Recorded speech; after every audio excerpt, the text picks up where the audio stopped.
Last week, Malaga became the centre of the pop culture universe, the first time San Diego Comic-Con was held outside the USA. Tens of thousands packed the halls. Stars like Arnold, Schwarzenegger and Antonio Banderas showed up, and every major studio, gaming giant and comic legend was there.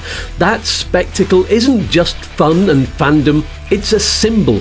A metaphor for something bigger. Spain is no longer just catching up, it's surging ahead. Today, we look at how the country behind the cosplay and blockbusters is quietly becoming one of Europe's most ambitious economic success stories. Let's talk growth and look at the numbers while you carry on enjoying the Comic-Con pictures. Spain's economy is powering ahead. In the second quarter of 2025, GDP rose by 3.1% year-on-year, surprising analysts and beating expectations.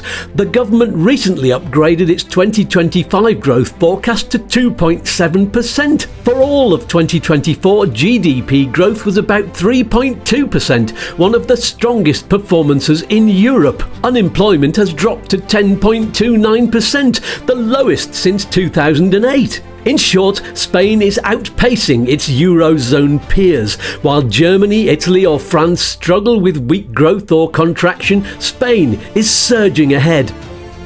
What's fueling this boom? Number 1. Renewable energy and cheap power. Spain has long had excellent solar and wind resources. In 2024, nearly 300 huge renewable projects were approved, amounting to around 18 billion euros in investment. One remarkable day in April 2025, renewable sources met 100% of Spain's electricity demand on the peninsular grid.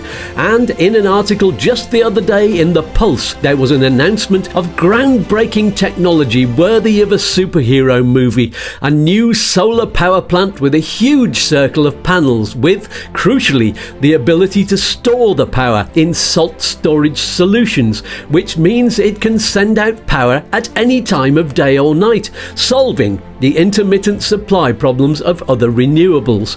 There's a plant already open and another on the way, so this will make for lower energy costs and make Spain more attractive for industry and investment. Number 2. Immigration and labour supply. Unlike many of its European peers tightening borders, Spain has embraced more open migration.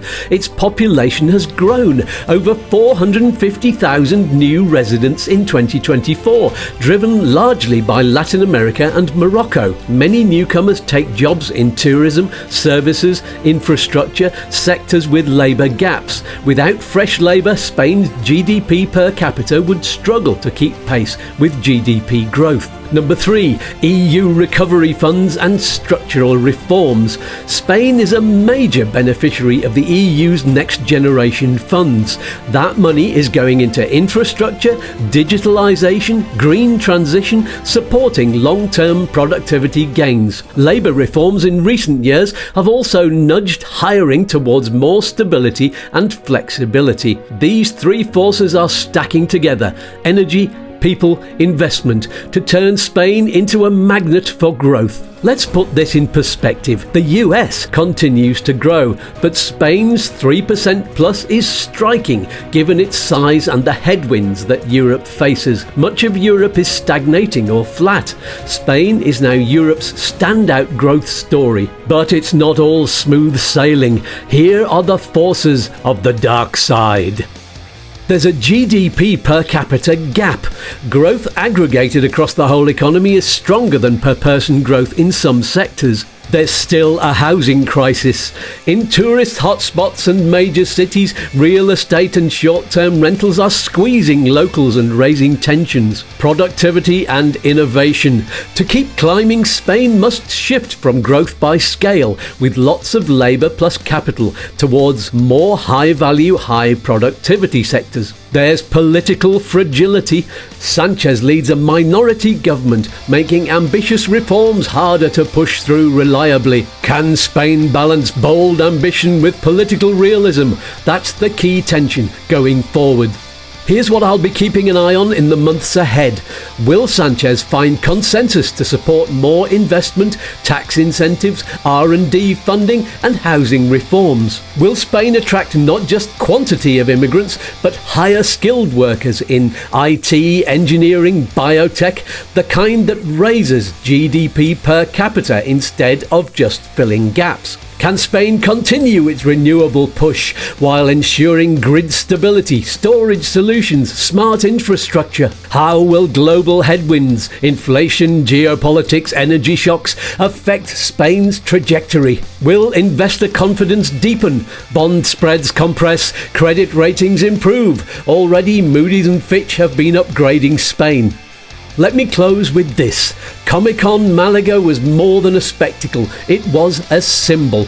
A country that used to be peripheral in many global narratives is now hosting one of the biggest pop culture events and drawing global attention. That mirrors what's happening in the economy. Spain is stepping into the spotlight if it plays its cards right. Energy, people, reform, investment. This can be more than just a moment, it can be momentum. And I'll be watching every move. Peas and fluff, everybody. Hey, watch this video next.